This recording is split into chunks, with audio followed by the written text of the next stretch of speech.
বিশ্বজুড়ে ভয়াবহ রূপ নিয়েছে করোনা ভাইরাসের সংক্রমণ। কোভিড-19-এ প্রতি মিনিটেই মৃতের সংখ্যা বাড়ছে। বাংলাদেশের ভয়াল থাবা থেকে বাদ যায়নি। সংক্রমণের চতুর্থ ধাপে চলছে কমিউনিটি ট্রান্সমিশন। করোনার সব খবর, আপডেট এবং পরামর্শ নিয়ে আমাদের নিয়মিত আয়োজন corona update, presented by Mister Hygiene. সঙ্গে আছি আমি সৈয়দ আবিদ হোসেন সামি। দর্শক, করোনা আপডেটের শুরুতেই করোনা পরীক্ষার খবর জানাতে কুর্মিটোলা হাসপাতাল থেকে যোগ দিচ্ছেন আমাদের সহকর্মী সাইফুদ্দিন রবিন। সরাসরি রবিনের সঙ্গে যুক্ত হচ্ছে। রবিন, ছুটির দিনে নমুনা পরীক্ষা করতে আসা মানুষের ভিড় কেমন দেখছেন? সবচেয়ে বড় বিষয় যে ভোগান্তির বিষয়টা কোনো কিছু পরিলক্ষিত হচ্ছে কিনা এখন পর্যন্ত? মূলত একটু অন্যান্য দিনের তুলনায় যারা এসেছেন মানে সেই সংখ্যাটা একটু কম, কেননা প্রথমত প্রতিকূল আবহাওয়ার কারণে আসলে উপস্থিতি কম রোগীদের।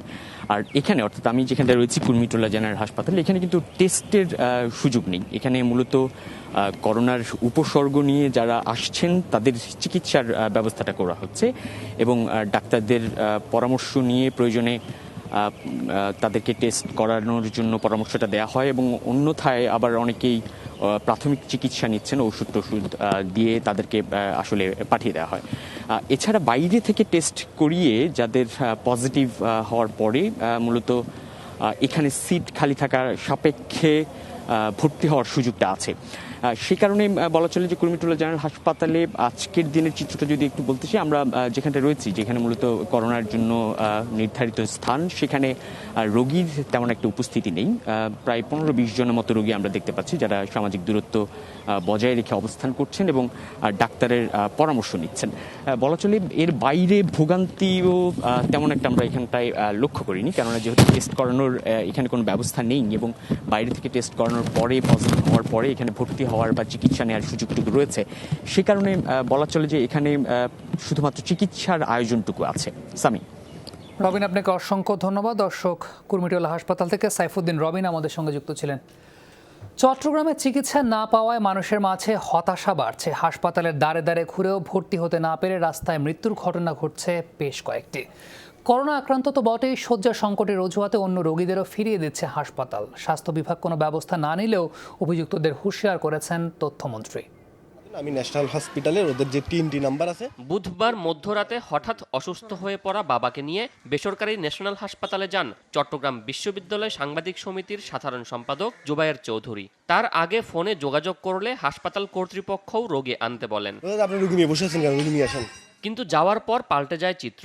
অক্সিজেন স্যাচুরেশন কম দেখে বাইরেই ফেলে রাখেন মুমূর্ষু রোগীকে। চিকিৎসক, নার্স কেউ আসেননি। পরে চিকিৎসকের সাথে কথা বলে এক কর্মচারী জানান রোগী ভর্তি করা হবে না। এরপর চট্টগ্রাম মেডিকেল কলেজ হাসপাতালে নেয়ার পথেই মারা যান 62 বছর বয়সী জসিমউদ্দিন। অক্সিজেন সিচুয়েশন দেখছে 89% দেখে বলতেছে ডাক্তার তো এখন দেখবে না, আগে এক্সরে করতে হবে। তাই বললাম যে ভাই, এক্সরে করার মতো সুযোগ আছে, আগে একটু ডাক্তারকে ডাকেন না। এখন বলে যে আপনি এগুলো বলে লাভ নেই, আপনি অস্থির হওয়ার দরকার নেই, কোনো সমস্যা হবে না, আপনি ম্যাক্স হসপিটালের দিকে নিয়ে যান। তখন আমি বের করে ওনাকে চিটাং মেডিকেলে নিয়ে যাই। চিটাং মেডিকেলে নিয়ে যাওয়ার পথেই প্রবর্তকে আমার বাবাকে মারা দেন। ন্যাশনাল হাসপাতালে এরকম আরও ঘটনা ঘটলেও অভিযোগ অস্বীকার করেন কর্তৃপক্ষ। ঘটনার সময়কার সিসিটিভি ফুটেজ দেখাতেও রাজি হননি। এটা তো আমরা ইনভেস্টিগেশন রাখছি, এখন আমরা এটা দেখতেছি, যেটা যদি যারা ইয়াতে আছে তাদের বিরুদ্ধে আমরা অ্যাকশনে যাব। হাসপাতালের দ্বারে দ্বারে ঘুরে চিকিৎসা না পেয়ে চট্টগ্রামে মৃত্যুর ঘটনা বাড়লেও স্বাস্থ্য বিভাগ নির্বিকার। তবে সমন্বয় সভায় হুঁশিয়ারি উচ্চারণ করেন তথ্যমন্ত্রী। যে সমস্ত প্রতিষ্ঠান এভাবে রোগী ফেরত দিচ্ছে তাদের নাম দিন, তাদের বিরুদ্ধে সরকার ব্যবস্থা গ্রহণ করবে, প্রয়োজনে তাদের লাইসেন্সও বাতিল করা হবে। আমরা অনেক জায়গায় শুনছি, শোনার পরে ফোনে আমরা যোগাযোগ করে সেখানে ঢোকানোর ব্যবস্থা করছি, মোবাইল টিমও করতেছে। বিনা চিকিৎসায় একের পর এক মৃত্যু, রোগী ফিরিয়ে দেয়া সহ নানা অভিযোগের প্রেক্ষিতে বৃহস্পতিবার কয়েকটি বেসরকারি হাসপাতালে ভ্রাম্যমাণ আদালত অভিযান চালালেও পাল্টায়নি চিত্র। শোয়েব রহমান, যমুনা নিউজ, চট্টগ্রাম। দর্শক, এই পর্যায়ে আরও খবর জানাতে চট্টগ্রাম থেকে সরাসরি যোগ দিচ্ছেন সহকর্মী শোয়েব রহমান। শোয়েব, চিকিৎসা সেবায় যে ভোগান্তির বিষয়টা তা নিয়ে তো আমরা নিয়মিতভাবে প্রতিবেদন করে আসছি। মাননীয় মেয়র পর্যন্ত তার বাস্তবিক অভিজ্ঞতার কথা বলেছেন। এই পর্যায়ে মৃত্যুর সংখ্যাও 100 ছাড়িয়েছে। তো সার্বিক পরিস্থিতি আমাদেরকে জানান।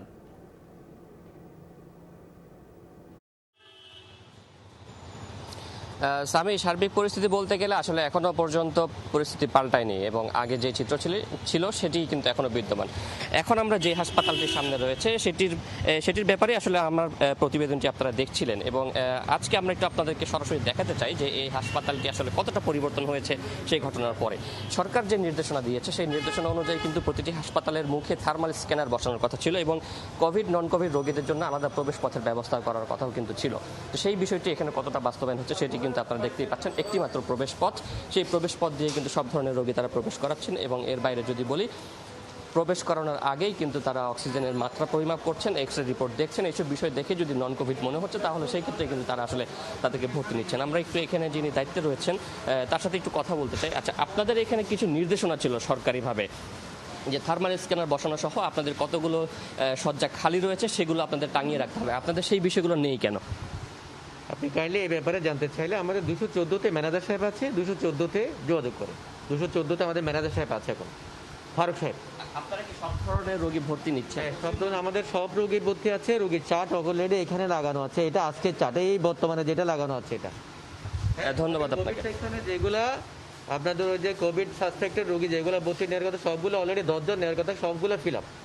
ওখানে একটা বেডও খালি নাই। আমাদের এই মুহূর্তে এমনি নর্মাল রোগী নিবে যে ওই ধরনের কেবিনও শুধু 2-3টা জেনারেল বেড ছাড়া পুরুষ আর কোনো বেড কেবিন খালি নাই আপাতত, সবগুলো ফিল আপ। আপনাদের এখানে থার্মাল স্ক্যানার বসানোর কথা এবং আলাদা এন্ট্রি করার কথা ছিল, সেই বিষয়গুলিকে আপনারা নিশ্চিত করেছেন? আমি সেই ব্যাপারটা আমার জানা নেই। আপনি এই জিনিসটা জানতে চাইলে 214-তে ম্যানেজারের সাথে একটু আলাপ করে। দোতলায় স্বামী, আপনি শুনতে পাচ্ছিলেন যে আসলে তিনি বলছিলেন ম্যানেজারের সাথে কথা বলার জন্য এবং আপনারা দেখেন যে এখানে তারা ছোট করে একটি চার্ট লাগিয়ে রেখেছেন এবং এটি তারা আজকের বলে তারা বলছেন, কিন্তু আমরা যদি দেখি সেখানে কিন্তু আমরা দেখব যে এটি আসলে আজকে 13 তারিখ হলেও এখানে কিন্তু যে শয্যা সংখ্যার কথা উল্লেখ করা হয়েছে সেখানে কিন্তু 12 তারিখ লেখা রয়েছে এবং এখানে যদি আমরা দেখি হাসপাতালের রোগী আগতের সংখ্যা বলা হয়েছে কিন্তু কতটি শয্যা খালি রয়েছে সেটি কিন্তু এখন পর্যন্ত এখানে লাগানো হয়নি। আচ্ছা, আরেকটি বিষয় আমি আপনাকে জানিয়ে রাখি যে এখানে আসলে যেভাবে তারা বলছিলেন বিষয়টি আসলে সেরকম না। এখানে প্রতিটি রোগী আসার পরেই কিন্তু যেটি করা হয় সেটি হচ্ছে যে এখানে যারা মেডিকেলের স্টাফ রয়েছেন তারাই কিন্তু আসলে অক্সিজেনের মাত্রাটি চেক করে দেখেন এবং যদি দেখেন যে তার অক্সিজেনের মাত্রা কম বা তার এক্স রে রিপোর্টে যদি দেখা যায় যে তার ফুসফুসে কোনো ধরনের ইনফেকশন বা কফ জমে রয়েছে সেই ক্ষেত্রে কিন্তু তারা আসলে রোগী ভর্তি নিতে চান না। আমরা একটু একজন রোগী স্বজনের সাথে কথা বলতে চাই। আপনি তো নিশ্চয়ই রোগী নিয়ে এসেছিলেন, তো আসার পরে কি আপনাকে সরাসরি তারা ভর্তি করেছে না কোনো ধরনের ভোগান্তির শিকার হয়েছে? না, এখনো ভর্তি হয়নি। আমি এই মাত্র আসছি। কি সমস্যা নিয়ে এসেছেন? ডাক্তারের কাছে লিভার সমস্যা। কি বলছে ডাক্তার? ডাক্তার এখনো আসে নাই, আসবে যে। আমি আরেকটি বিষয় আপনাকে বলে রাখতে চাই, আসলে এই হাসপাতালটিতে যে আমরা প্রতিবেদনটি দেখাচ্ছিলাম তখন কিন্তু আসলে মধ্যরাতে তিনি এসেছিলেন রোগী নিয়ে এবং মধ্যরাতে আসার ফলে কিন্তু জরুরি বিভাগে তিনি কোনো ধরনের চিকিৎসক পাননি এবং তিনি আরেকটি বিষয় অভিযোগ করেছেন যে আসলে হাসপাতালে যারা ওয়ার্ড বয় বা যারা কর্মচারী রয়েছেন তারাই কিন্তু অক্সিজেনের মাত্রা চেক করেন এবং এক পর্যায়ে তারা এক্স রে রিপোর্টও কিন্তু চান এবং সেটি না পাওয়ার পরে কিন্তু আসলে সেই রোগীটিকে ফেরত দেন। আসলে বলতে গেলে চট্টগ্রামের সবগুলো বেসরকারি হাসপাতালের চিত্রই এমন এবং যেটি বলা হচ্ছে যে অভিযান চলছে কিন্তু অভিযানগুলোতে আমরা দেখেছি তারা কোনো ধরনের আসলে গলদ খুঁজে পাচ্ছেন না বলে জানিয়েছেন, কিন্তু প্রকৃত চিত্র হচ্ছে প্রতিনিয়ত রোগী ফিরে যাচ্ছেন এবং এর মধ্যে কিন্তু অনেক রোগী মারাও গিয়েছেন। সামি। শোয়েব, আপনাকে অসংখ্য ধন্যবাদ। চট্টগ্রাম থেকে যুক্ত ছিলেন শোয়েব রহমান। পূর্ব রাজাবাজার এলাকায় চলছে চতুর্থ দিনের মতো জোন ভিত্তিক লকডাউন এলাকায় রয়েছে আইন শৃঙ্খলা বাহিনীর কঠোর তৎপরতা। খুব জরুরি প্রয়োজন ছাড়া কাউকে বাইরে বের হতে দেওয়া হচ্ছে না, শুধুমাত্র যারা জরুরি সেবার সঙ্গে জড়িত রয়েছেন তাদেরই বাইরে বের হতে দেওয়া হচ্ছে। করোনা প্রতিরোধে সরকারের এমন উদ্যোগকে ইতিবাচক সিদ্ধান্ত হিসেবে অনেকেই দেখছেন, তারপরেও কিছু মানুষ এখনও নানান অজুহাতে বাইরে বের হওয়ার চেষ্টা করছেন। এদিকে পুলিশ বলছে এলাকার বাসিন্দাদের বোঝাতে এখনও বেগ পেতে হচ্ছে তাদের। কোনো সমস্যা হচ্ছে না, আমরা ভালোই আছি, সরকার আমাদের পাশে আছে, আমরা খুশি আছি। আর হোক এরকম আমরা চাই। প্রথম দিকে ওনারা আসলে বুঝতে চায় না যে এটা আসলে ওনাদের নিরাপত্তার জন্য করা হয়েছে। এখন ওনারা এখন অনেক জনসচেতন। মাইকিং করা হয়েছে, শুধু যারা স্বাস্থ্যকর্মী হাসপাতালে যারা বিভিন্ন হাসপাতালে কর্মরত আছে তাদেরকে আমরা যাইতে দিচ্ছি, তারপর যারা সংবাদকর্মী আছে তাদেরকেও যাইতে দিচ্ছি, তাছাড়া কেউ যাইতে পারতেছে না। লকডাউনের খবর জানাতে রাজাবাজার থেকে যুক্ত হচ্ছেন আমাদের সহকর্মী রাব্বি সিদ্দিকী, তার সঙ্গে সরাসরি যুক্ত হচ্ছে। রাব্বি, প্রথমত জিজ্ঞেস করব যে একটু আগের সংবাদে আপনি যখন যুক্ত ছিলেন তখন তো বেশ সকাল ছিল, কিন্তু এখন তো একটু বেলা গড়িয়েছে। কেমন পরিস্থিতি সেখানে দেখছেন? আইন শৃঙ্খলা বাহিনীর তৎপরতা কেমন? আরেকটা গুরুত্বপূর্ণ প্রশ্ন একটু আপনাকে আমি করতে চাই, তা হচ্ছে গতকাল যে বৈঠক হয়েছে সেখানে আসলে একটা সমন্বয় সাধনের কথা হয়েছে, সেখানে সাধারণ ছুটি এবং মানুষের যে কর্মব্যস্ততা তার মধ্যে। তো যারা আসলে বেসরকারি অফিসে চাকরি করেন তাদের অফিসের সময়ের সঙ্গে এর কোনো সমন্বয় সাধন হয়েছে কিনা সাধারণ ছুটির? আপনি কি কোনো কিছু জানতে পেরেছেন কিনা?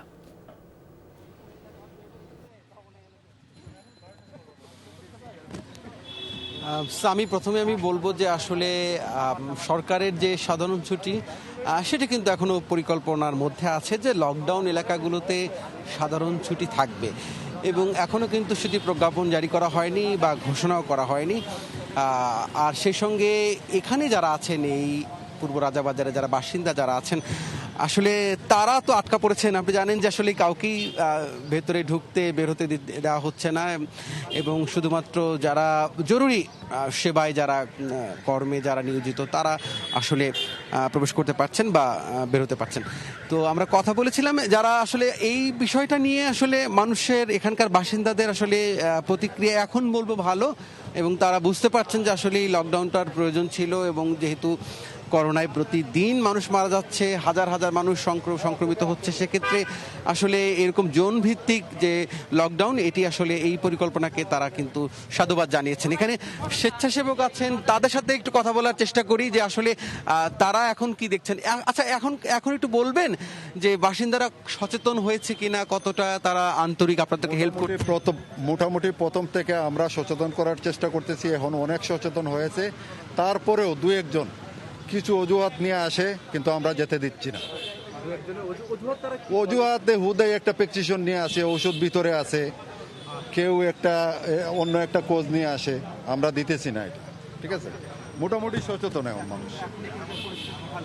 এখানে আমরা দেখতে পাচ্ছি যে বাজার আছে, বেশ কিছু বাজার, সবজি, তারপর বিভিন্ন ধরনের সামগ্রী পাওয়া যায়। এটা আসলে কি পৌঁছে দেওয়া হচ্ছে না আসলে এখান থেকে এসে কিনে নিয়ে যায়? এটা সিটি কর্পোরেশনের অনুমোদিত একটা বাজার, চাল ডাল কম, কারণ মানুষের চাহিদা অনুযায়ী এখানে আমরা প্রতিদিন একটা ঘন্টার জন্য এখানে করা হয়। 1 ঘন্টার বাজার।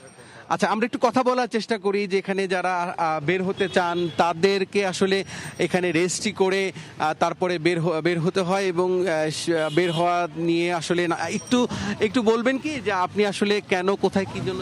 ডক্টর অ্যাপয়েন্টমেন্ট দেওয়া আছে ইবনে সিনাতে অ্যাপয়েন্টমেন্ট দেওয়া আছে।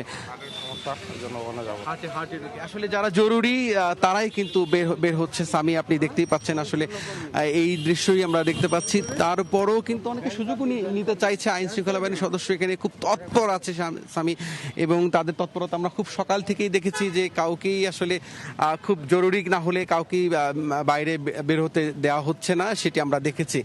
আর একটু বলতে চাই সামি যে শুধু এই জোন নয়, এরকম রেড জোন আরও বেশ কয়েকটি এলাকাকে চিহ্নিত করা হয়েছে, এবং সেটি কিন্তু ঘোষণার অপেক্ষায় আছে, এবং ঘোষণা হলে সেখানেও এরকম পরিকল্পনা মাফিক লকডাউন করা হবে, এবং সেই এলাকাগুলোতে, যে এলাকাগুলোতে লকডাউন থাকবে সেই এলাকাগুলোতে সাধারণ ছুটি ঘোষণা করা হবে। রাব্বি, আপনাকে অসংখ্য ধন্যবাদ। দর্শক, পূর্ব রাজাবাজার থেকে রাব্বি সিদ্দিকী যুক্ত ছিলেন আমাদের সঙ্গে। এবার একটু বৈশ্বিক পরিস্থিতির দিকে নজর রাখতে চাই। বিশ্বজুড়ে করোনা ভাইরাসে 4,28,000-এরও বেশি প্রাণহানি, সংক্রমিত 77,500,000-এরও বেশি। 24 ঘন্টায় মারা গেছেন 4,603 জন। একদিনের রেকর্ড 1,41,000-এর মতো মানুষের শরীরে মিলেছে কোভিড-19। ব্রিটেনকে টপকে মৃত্যুর দিক থেকে এখন দ্বিতীয় অবস্থানে ব্রাজিল। লাতিন আমেরিকার এই দেশটিতে একদিনে 850 জনের মৃত্যুর পর মোট প্রাণহানি দাঁড়িয়েছে 42,000-এর কাছাকাছি। করোনায় আক্রান্ত 8,30,000-এর মতো মানুষ। এদিকে যুক্তরাষ্ট্রে দৈনিক প্রাণহানির সংখ্যা কমে এলেও মোট 1,17,000-এর মতো মানুষ ভাইরাসে মারা গেছেন। দেশটিতে আক্রান্ত 21 লাখের বেশি। নতুন হটস্পট মেক্সিকোয় 24 ঘন্টায় প্রাণ হারিয়েছেন 600 মানুষ, শনাক্ত 5,000-এর কাছাকাছি। এদিকে আফ্রিকার দেশগুলোয় দ্রুত হারে করোনা বিস্তার লাভ করছে, এই তথ্য জানিয়েছে বিশ্ব স্বাস্থ্য সংস্থা। WHO-র সংখ্যা, তাতে বাড়বে মাতৃমৃত্যু এবং শিশুদের প্রাণহানি। দর্শক, এই পর্যায়ে করোনা ভাইরাস এবং চিকিৎসা গবেষণা নিয়ে আলোচনার জন্য যুক্তরাষ্ট্র থেকে যুক্ত হচ্ছেন মেডিসিন বিশেষজ্ঞ ডাক্তার সাবিনা শারমিন। ডাক্তার সাবিনা শারমিন, আপনাকে স্বাগত। একটু জানতে চাইব, জুলাই মাসে তৃতীয় এবং শেষ ধাপে করোনা ভ্যাকসিনের পরীক্ষার জন্য প্রস্তুত মার্কিন বায়োটেক মডার্না।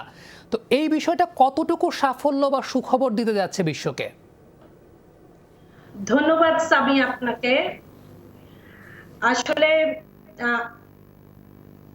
একটি এফেক্টিভ সেফ এবং ইফেক্টিভ ভ্যাকসিন পেতে আপনি অতীতেও জানেন যে 8 থেকে 10 বছর সময় লেগে যায় এবং এই নোভেল করোনা ভাইরাসটি যদিও নতুন আকৃতিতে শুরু হয়েছে কিন্তু অত্যন্ত অল্প সময়ের মধ্যে আমার জানা মতে শুরু হয়েছিল 160টি ভ্যাকসিন নিয়ে, যেটি অ্যানিমেলের উপর প্রথম, তারপরে হিউম্যান ফেজ ট্রায়াল 1, 2, 3, এখন এ পর্যন্ত 8 থেকে 10টি হিউম্যানের উপর হয়েছে, যার মধ্যে সবচেয়ে আশাবাদী হচ্ছে মডার্না, যেটা আপনি মাত্র বললেন, যেটা মেসেঞ্জার আরএনএ 1273। এটি বায়োটেক একটি company, national institute of allergy এবং ইনফেকশাস ডিজিজ একসাথে কাজ করছে। এটি শুরু হয়েছিল 600 জন ভলেন্টিয়ারের উপর, 18 থেকে 55 বছর এবং 55 বছরের উপরে ওল্ডার পেশেন্টদের উপর, এবং সবচেয়ে আশার কথা হচ্ছে ফেজ 3 ট্রায়াল চলছে, যেটি জুলাইতে তারা আশা করছে 30,000 পপুলেশন লার্জ ভলেন্টিয়ারের উপর তারা করবে 2টো ডোজে, যেটা 28 দিন এ পার্টে থাকবে। এটি শুরু হয়েছিল স্মল ডোজ 25 মাইক্রোগ্রাম, তারপরে 100 মাইক্রোগ্রাম এবং 250 মাইক্রোগ্রাম, যেটাতে 250 মাইক্রোগ্রামে একটু সাইড ইফেক্ট হয়েছে, কিন্তু 25 বা 100 মাইক্রোগ্রাম সেটি তারা 2টো ডোজে দিবেন র্যান্ডমলি, এবং তারা আশা করছে যে এটি যদি তারা সাকসেসফুল হয় তাহলে অগাস্ট বা সেপ্টেম্বরের মধ্যে, জুলাইতে তারা এই ট্রায়ালটি করবে এবং আর্লি যেটা 2021-এ তারা এটি মার্কেটিং করার জন্য আশাবাদী। তো এক্ষেত্রে আমি আরেকটা জিনিস বলতে চাই যে অনেকগুলো ভ্যাকসিনই এ পর্যন্ত প্রমিজিং আছে, যার মধ্যে মডার্নার পাশাপাশি অক্সফোর্ড ইউনিভার্সিটি যেটা অ্যাস্ট্রাজেনেকার সাথে করছে AZD 1222, এবং হচ্ছে যে তারাও ঘোষণা করছে যে 2 বিলিয়ন ডোজ তারা গ্লোবালি স্বল্প এবং নিম্ন মধ্যবিত্ত সমস্ত দেশে সাপ্লাই দিতে পারবে, যেটা 2020-এর মধ্যে তারা 400 মিলিয়ন ডোজ দিতে পারবে। এছাড়াও Johnson and Johnson, Pfizer, mark, bio Entech অনেকেই প্রমিজিং, 5টি খুবই প্রমিজিং। তার মধ্যে মডার্না যেটা ম্যাসাচুসেটস বেসড, এটি সবচাইতে আর্লিয়েস্ট পসিবিলিটি। তো আমরা দেখতে পাচ্ছি ভ্যাকসিনটি 12 থেকে 18 মাসের মধ্যে আশা করা যাচ্ছে যে দিতে পারবে, কিন্তু এক্ষেত্রে বলে নেওয়া ভালো একটি সেফ ইফেক্টিভ ভ্যাকসিন যতক্ষণ পর্যন্ত না পাওয়া যাচ্ছে ততক্ষণ আমাদেরকে স্বাস্থ্যবিধির নিয়মগুলো মেনে চলতে হবে। এই জায়গা থেকে আসলে আমার দুটা প্রশ্ন আসছে, সেটা হচ্ছে যুক্তরাষ্ট্রের প্রায় সব রাজ্যেই তো আমরা দেখলাম যে লকডাউন প্রত্যাহার হয়েছে এবং বিধিমালাও শিথিল হয়েছে। এই বিষয়টাকে আপনি কিভাবে দেখছেন, এবং এমত অবস্থায় যদি দ্বিতীয় দফায় কোভিড-19-এর ধাক্কা আসে, এটা মোকাবেলা করার জন্য হাসপাতালগুলো কতটুকু প্রস্তুত? অত্যন্ত সময় উপযোগী একটি প্রশ্ন। আসলে লকডাউন বন্ধ বা যে রিওপেনিং হয়েছে, এটির জন্য ধারণা করা হচ্ছে যে আমাদের এখানে যে মেমোরিয়াল ডে ছিল May 25, সে সময় একটু সোশ্যাল ডিস্টেন্সিং কমে গিয়েছে, বা হচ্ছে যে আপনার কিছুটা রিইনফেকশনের চান্স হয়েছে। আপনি লক্ষ্য করলে দেখতে পারবেন যেগুলো হটস্পট ছিল নিউ ইয়র্কে, সেখানে নিউ কেস কমে গিয়েছে এবং ডেথ রেটও কমে গিয়েছে। কিন্তু অন দ্য আদার হ্যান্ড আমাদের বিভিন্ন স্টেটে, বিশেষ করে Texas, Arizona, Florida, even North Carolina, এগুলিতে আবার সার্চ হচ্ছে। তো রিওপেনিং এর ক্ষেত্রে যেটা আমি একজন চিকিৎসক হিসেবে সাজেশন বলবো, যে যেগুলো এটি একটি প্যান্ডেমিক, কখন কমপ্লিটলি কন্ট্রোল হবে আমরা কেউই এখনো জানি না, এবং একটা সেকেন্ড সার্জের আশঙ্কা করা হচ্ছে ফল সিজনে অ্যাগেইন। সো আমাদেরকে social distancing, hand hygiene, face mask এগুলো অবশ্যই মেনটেন করতে হবে। সোশ্যাল ডিস্টেন্সিং এর পাশাপাশি পার্সোনাল ডিস্টেন্সিং, যেটা 6 ফুট ডিস্টেন্স। আর আজকেও আমাদের CDC গাইডলাইনে বলেছে এই ব্যাপারে যে ইভেন আপনি যদি ATM কার্ড ইউজ করেন সেখানেও আপনার হ্যান্ড স্যানিটাইজার ইউজ করতে হবে, এবং হচ্ছে যে আপনি যদি এলিভেটর ইউজ করেন সেক্ষেত্রে আপনার পাশে যদি একটা স্টেয়ার থাকে বা স্টেপস, আপনি সেটি নেবেন, কারণ এই 6 ফিট ডিস্টেন্সটা এবং রিইনফেকশনের চান্সটা কমানোর জন্য। আর আরেকটি যেটি, যে হসপিটালগুলো আমরা আশা করছি যে সেকেন্ড সার্জ যদি হয় সেক্ষেত্রে আগের চেয়ে অনেক প্রস্তুত, সেটা ICU, ভেন্টিলেটর এবং হচ্ছে যে কোভিড, নন কোভিড জোন, এবং হচ্ছে যে স্বাস্থ্য কর্মীদের এবং ফিজিশিয়ানদেরকে কমপ্লিটলি সুরক্ষা দিতে পারবে, আগের চেয়ে অনেক প্রস্তুতি। এবং এক্ষেত্রে আমরা এখনো মেনে চলছি যে কোনো ইমার্জেন্সি ছাড়া হসপিটালে যে ইলেকটিভ পেশেন্টগুলো ভর্তি হয় সেক্ষেত্রে আগে তাদেরকে 24-40 আওয়ার্সের মধ্যে কোভিড টেস্টটি করা হয়, এবং সেটা যদি নেগেটিভ থাকে তখনই তাদেরকে আমরা হসপিটালে ভর্তি করি, এবং সেটা কমপ্লিটলি একটা ডিফারেন্ট জোন থাকে, নন কোভিড জোন, এবং তাদেরকে হসপিটাল থেকে ডিসচার্জ করা হয় নন কোভিড জোন। জি, ডক্টর সাবিনা শারমিন, আপনাকে অসংখ্য ধন্যবাদ। আপনার কথা আমরা বুঝতে পেরেছি, অসংখ্য ধন্যবাদ। করোনা ভাইরাস সংক্রমণের দিক থেকে চতুর্থ অবস্থানে ভারত। দেশটিতে 3,09,000 ছাড়িয়েছে আক্রান্তের সংখ্যা। 24 ঘন্টায়ও এশিয়ার দেশটিতে 11,000-এর বেশি মানুষের শরীরে শনাক্ত হয়েছে কোভিড-19। এছাড়াও ভাইরাসের প্রকোপে 390 জনের মৃত্যু হয়েছে। মোট প্রাণহানি 9,000-এর কাছাকাছি। দ্রুত হারে সংক্রমণের দিক থেকে শীর্ষে মহারাষ্ট্র। রাজ্যটিতে 1 লাখেরও বেশি মানুষ করোনা আক্রান্ত। এরপরে রয়েছে দক্ষিণের রাজ্য তামিলনাড়ু এবং রাজধানী নয়াদিল্লি। দেশটিতে 70 দিনের লকডাউন শেষে বিধিমালা শিথিল করা হয়েছে। সীমিত পরিসরে শুরু হয়েছে অর্থনৈতিক কর্মকাণ্ড। তবে পরিস্থিতির অবনতি ঘটায় জুন মাসের শেষ পর্যন্ত বিখ্যাত জামা মসজিদ বন্ধ রাখার ঘোষণা দিয়েছেন মুখ্য ইমাম আহমদ বুখারী। দীর্ঘ 79 দিন বন্ধ থাকার পর আজ থেকে চালু হচ্ছে পঞ্চগড়ের বাংলাবান্ধা স্থলবন্দরের আমদানি রপ্তানি কার্যক্রম। বাংলাদেশ আমদানি রপ্তানিকারক অ্যাসোসিয়েশন জানিয়েছে, করোনা পরিস্থিতি বিশ্লেষণ এবং প্রচলিত স্বাস্থ্যবিধি মেনে আজ থেকে সীমিত পরিসরে বন্দরের কার্যক্রম শুরু হচ্ছে। প্রতিদিন ভারত, নেপাল এবং ভুটান থেকে 100 ট্রাকের মাধ্যমে পণ্য আমদানি এবং রপ্তানি হবে। করোনা সতর্কতায় 25 মে থেকে বন্ধ রাখা হয় বন্দরের সব ধরনের কার্যক্রম। করোনা সংক্রমণ বৃদ্ধির সাথে সাথে ফুটে উঠেছে দেশের স্বাস্থ্য খাতের দুর্বলতার চিত্র। পর্যাপ্ত জনবল, ডাক্তারের পাশাপাশি তীব্র সংকট আছে চিকিৎসা। দর্শক, এই বিষয়ে আরও জানতে আমরা সরাসরি যুক্ত হচ্ছি এই মুহূর্তে পঞ্চগড়ের বাংলাবান্ধা থেকে। সেখানে আছেন আমাদের সহকর্মী এস এ মাহমুদ সেলিম। সেলিম, আশা করছি আপনি আমাকে শুনতে পাচ্ছেন। একটু জানাবেন যে আমদানি রপ্তানি কার্যক্রম কি শুরু হয়েছে কিনা এবং এই সম্পূর্ণ কার্যক্রমে করোনার কোনো প্রভাব পড়েছে কিনা?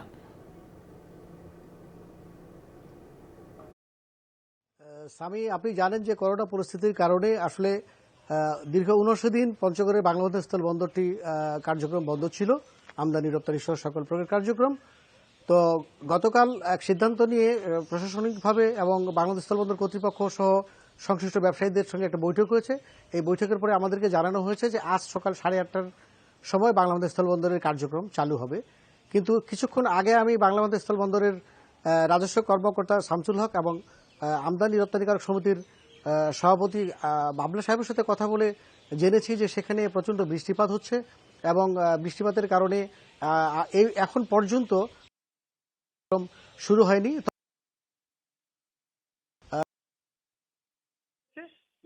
বৃষ্টিপাত শেষ হওয়ার সঙ্গে সঙ্গেই কার্যক্রম শুরু হবে। তবে আপনাকে কথা বলে রাখি, কর্তৃপক্ষ তারা আমাকে বলেছেন যে সম্পূর্ণ স্বাস্থ্যবিধি মেনে এবং সীমিত আকারে বাংলাদেশ স্থলবন্দরে কার্যক্রম চলবে।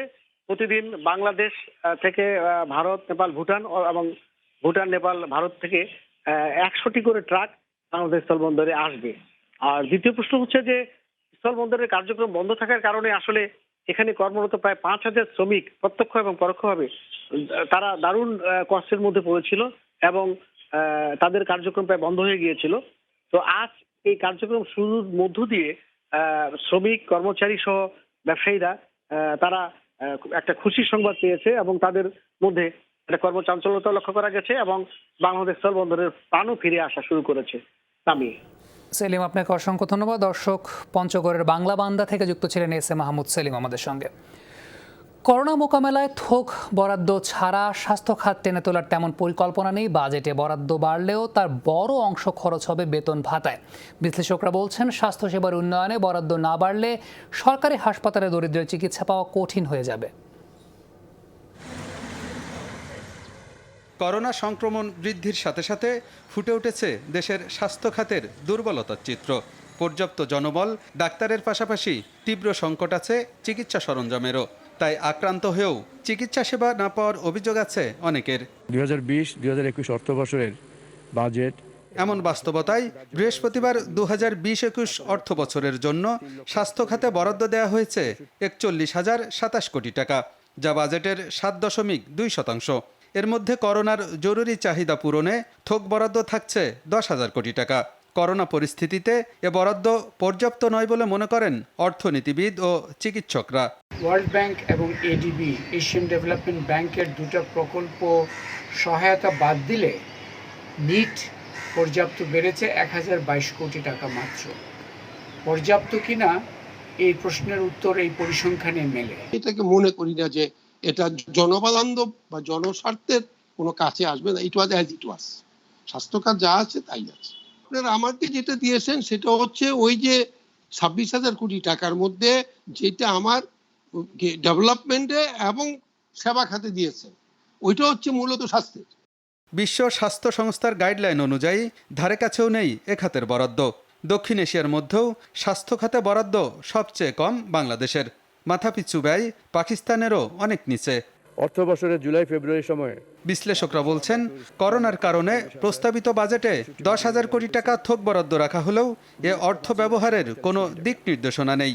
করোনায় বিনিয়োগের জায়গা চিহ্নিত হওয়ায় বরাদ্দের আলোকে প্রকল্প প্রণয়নের পরামর্শ অর্থনীতিবিদদের।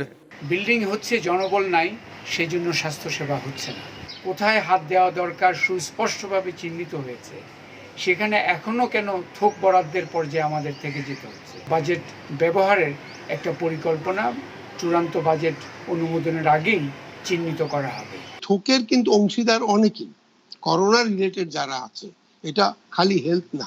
আগামী 10 বছরের জন্য এই হেলথ সেক্টরকে কি বলে রিফর্ম করেন, সংস্কার করেন এবং প্রতি বছর এর জন্য সক্ষমতা অনুযায়ী বাজেট বাড়ান, যাতে এ দেশের জনগণ একটা জনপ্রত্যাশার চিকিৎসা পেতে পারে।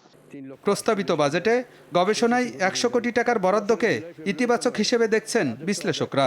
তবে এর সদ্ব্যবহার নিশ্চিত করতে হবে। এছাড়া করোনা সংক্রমণ ঠেকাতে পিপিই, মাস্ক, পরীক্ষা কিট এবং ওষুধ আমদানিতে মূসক প্রত্যাহার করা হয়েছে বাজেটে। 3,48,000। আলমগীর হোসেন, যমুনা নিউজ, ঢাকা। টাঙ্গাইলের কালিহাতীতে বেশ সাড়া ফেলেছে করোনা কার। বিশেষায়িত গাড়িতে করে বাড়ি বাড়ি গিয়ে করোনা পরীক্ষার জন্য নমুনা সংগ্রহ করছেন স্বাস্থ্যকর্মীরা। এতে একদিকে যেমন মানুষের নমুনা দিতে হাসপাতালে যাওয়ার ভোগান্তি লাঘব হয়েছে, তেমনি কমেছে সংক্রমণের ঝুঁকিও। বিশেষায়িত গাড়িটি তৈরি করা হয়েছে স্থানীয় একটি কারখানায়। দূর দূরান্ত থেকে স্বাস্থ্য কমপ্লেক্সে করোনা পরীক্ষার জন্য নমুনা দিতে যাওয়া যেমন ঝক্কির, তেমনি বাড়ে আক্রান্তের ঝুঁকিও। এমন পরিস্থিতিতে কালিহাতীবাসীর জন্য কিছুটা স্বস্তি এনে দিয়েছে বিশেষায়িত এই গাড়ি। স্বাস্থ্য বিভাগকে অবহিত করলেই বাড়ি বাড়ি গিয়ে নমুনা সংগ্রহ করে আনছেন স্বাস্থ্যকর্মীরা। ভোগান্তি ছাড়াই নমুনা দিতে পারছে মানুষ। নমুনা সংগ্রহকারীদের নিরাপত্তা নিশ্চিতেও রয়েছে পর্যাপ্ত ব্যবস্থা। যারা সাসপেক্টেড তাদের বাড়িতে গিয়ে তারা স্যাম্পল কালেক্ট করে নিয়েছে। এজন্য আমরা আমাদের উপজেলা সকলে উপকৃত।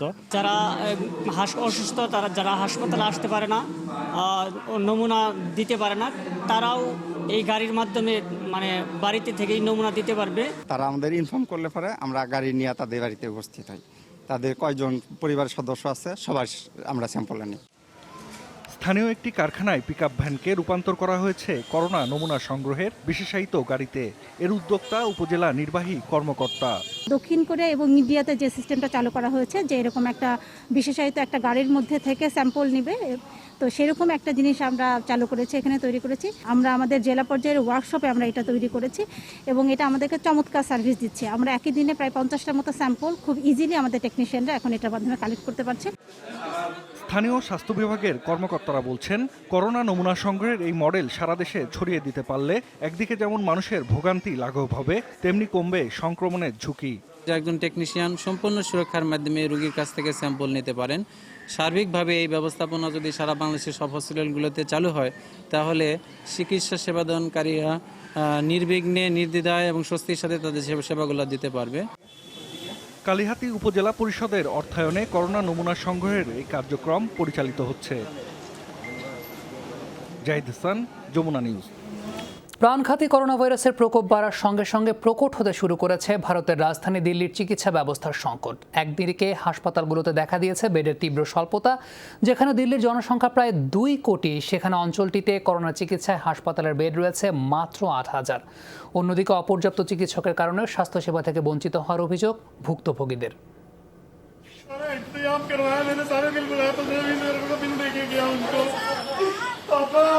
একের পর এক হাসপাতাল ঘুরলেও ঠাঁই মেলেনি, তাই অসুস্থ বাবাকে অ্যাম্বুলেন্সে রেখেই কান্নায় ভেঙে পড়েন এ ব্যক্তি। জানান, দিল্লির কোনো হাসপাতালেই সিট মিলছে না করোনা আক্রান্তদের জন্য। করোনার উপসর্গ দেখা দেওয়ায় নিয়ে আসি, কিন্তু কেউই আমার বাবাকে নিতে চাইছে না, তার হার্টেরও সমস্যা আছে। এমন চিত্র পুরো দিল্লি জুড়েই। শুধু হাসপাতালের শয্যা সংখ্যার স্বল্পতাই নয়, অভিযোগ আছে চিকিৎসক সংকটেরও। আগের দিন দুপুর 3টায় ডাক্তার আসেন, এরপর আজ পর্যন্ত এখনো কোনো চিকিৎসক আসেননি। করোনায় আমার এক আত্মীয় মারা যান ভোর 7টায়, অথচ সন্ধ্যা 7টায় আমাদেরকে সে মরদেহ বুঝিয়ে দেওয়া হয়। পুরো দিল্লিতে জনসংখ্যা প্রায় 2 কোটি, অথচ করোনা চিকিৎসায় হাসপাতালের শয্যা সংখ্যা মাত্র 8,000। দিল্লির মুখ্যমন্ত্রী বলছেন জুলাই মাসের শেষ নাগাদ এই চাহিদা বাড়বে 10 গুণ। 15 জুলাই তক 2.25 লাখ কেস। সময়ের সাথে সাথে বাড়ছে আক্রান্তের সংখ্যা। চলতি মাসের মধ্যেই আমাদের প্রয়োজন 15,000 বেডের। জুলাই মাসের শেষ নাগাদ এই সংখ্যা বেড়ে দাঁড়াবে 80,000-এ। নিঃসন্দেহে এটি বড় চ্যালেঞ্জ আমাদের জন্য। और इसको देखते हुए এ পরিস্থিতিতে ভুক্তভোগীদের মাঝে বাড়ছে ক্ষোভ। চিকিৎসা সেবা না পাওয়ার অভিযোগ তুলে হাসপাতাল কর্মচারী এবং চিকিৎসকদের উপর হামলার ঘটনাও ঘটছে ভারতে। মীর মুশফিকা হাসান, যমুনা নিউজ। করোনা ভাইরাসে আক্রান্ত হয়েছেন ইউক্রেনের ফার্স্ট লেডি ওলেনা জেলেনস্কি। শুক্রবার ফেসবুকে এই তথ্য জানিয়েছেন তিনি। একই সঙ্গে নিশ্চিত করেছেন প্রেসিডেন্ট ভলোদিমির এবং তাদের 2 সন্তানের নমুনা পরীক্ষার ফলাফল নেগেটিভ এসেছে। ফার্স্ট লেডি বলেন, মাস্ক, গ্লাভস পরিধান সহ সব ধরনের করোনা শিষ্টাচার মানতেন গোটা পরিবার, বজায় রেখেছিলেন সামাজিক দূরত্ব। কমিউনিটি ট্রান্সমিশন থেকে তিনি সংক্রমিত হয়েছেন কিনা বিষয়টি এখনও অনিশ্চিত। ওলেনা জানিয়েছেন বাড়িতেই আইসোলেশনে রয়েছেন, এখনই হাসপাতালে ভর্তি হওয়ার কোনো প্রয়োজন নেই। দেশটিতে করোনা ভাইরাসে মারা গেছেন 870 জন, আক্রান্ত 30,000-এর মতো। চীনে 24 ঘন্টায় আবারও নতুন করোনা রোগী শনাক্ত হয়েছে। শনিবার নিয়মিত ব্রিফিংয়ে এই তথ্য জানিয়েছে দেশটির স্বাস্থ্য বিভাগ। 11 জন করোনা আক্রান্ত রোগী শনাক্ত হয়েছেন। বলা হয়েছে নতুন সংক্রমিত 11 জনের 5 জন এসেছেন বিদেশ থেকে, বাকি 6 জন বেইজিংয়ের বাসিন্দা। তবে করোনায় মৃত্যুর কোনো খবর পাওয়া যায়নি এদিন। এই নিয়ে মোট আক্রান্তের সংখ্যা দাঁড়িয়েছে 83,075। আক্রান্তদের সংস্পর্শে আসা 3,197 জনকে মেডিকেল অবজারভেশনে রাখা হয়েছে। এখনও হাসপাতালে চিকিৎসাধীন 74 জন, তবে এদের কারো অবস্থা আশঙ্কাজনক নয়। শুক্রবার সুস্থ হয়ে হাসপাতাল ছেড়েছেন আরও 2 জন। সব মিলিয়ে চীনে সুস্থ হয়েছেন 78,300 মানুষ, মৃত্যু হয়েছে 4,634 জনের। ফিফার মতো করে এএফসিও করোনাকালের জন্য এশিয়ার ফুটবলের খেলার নিয়মে পরিবর্তন আনছে। এএফসি কাপে খেলা সাউথ জোনের ক্লাবগুলোর সঙ্গে বৈঠক করে সেসব নতুন আইনের কথা জানিয়ে দিয়েছে আয়োজকরা। ইউরোপের মতো এশিয়াতেও বদলি সংখ্যা বাড়িয়ে করা হয়েছে 5 জন। চলতি বছরে শেষ করা হবে এবারের আসর, সঙ্গে থাকছে নতুন ট্রান্সফার উইন্ডো। 2021 সালের এএফসি কাপে দল নির্বাচন পদ্ধতি নিয়েও রয়েছে নতুন চিন্তা।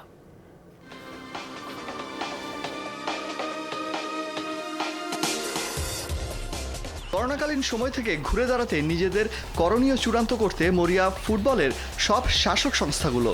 এএফসি কাপে খেলা সাউথ জোনের দলগুলোর সাথে আয়োজক এএফসির এক সভা অনুষ্ঠিত হয়েছে সম্প্রতি। ক্লাব ও ফেডারেশন কর্তাদের সাথে সেই সভাতেই চূড়ান্ত হয়েছে বেশ কয়েকটি নতুন সিদ্ধান্ত। করোনাকালীন খেলা চালিয়ে নিতে নতুন একটি ম্যাচ অপারেশন ম্যানুয়াল তৈরি করেছে এএফসি। নিজস্ব চিকিৎসা বিশেষজ্ঞ আর ফিফার মতামত নিয়ে এই ম্যানুয়ালটি প্রকাশ করা হবে জুলাই মাসেই। লজ অব দ্য গেম বা খেলার আইনের নতুন সংস্করণ 2020-21 মেনেই এএফসি তাদের অনুমোদিত সব খেলা চালাবে। ফিফার অনুমোদন পেলে সেখানে 5 বদলি খেলোয়াড়ের নিয়মটিও থাকবে। সভায় কথা উঠেছিল এএফসির টুর্নামেন্টগুলোর ভবিষ্যৎ নিয়ে। তারা জানিয়েছে নিজেদের আসরগুলো এবছরই শেষ করতে চায় তারা। সেক্ষেত্রে গ্রুপ পর্বের খেলাগুলো হোম অ্যান্ড অ্যাওয়ে না, একটি দেশের একটি মাঠে সব ম্যাচ আয়োজনের কথাও বিবেচনা করছে তারা। এএফসির ইচ্ছে আগামী অক্টোবর-নভেম্বরের মধ্যে শেষ করবে এএফসি কাপের গ্রুপ পর্বের লড়াই। নভেম্বরের 24 থেকে 25 ইন্টার রিজিওনাল সেমিফাইনাল, 2 ডিসেম্বর হবে এই পর্বের ফাইনাল, আর 12 ডিসেম্বর এএফসি কাপ ফাইনালের দিন চূড়ান্ত করেছে আয়োজকরা।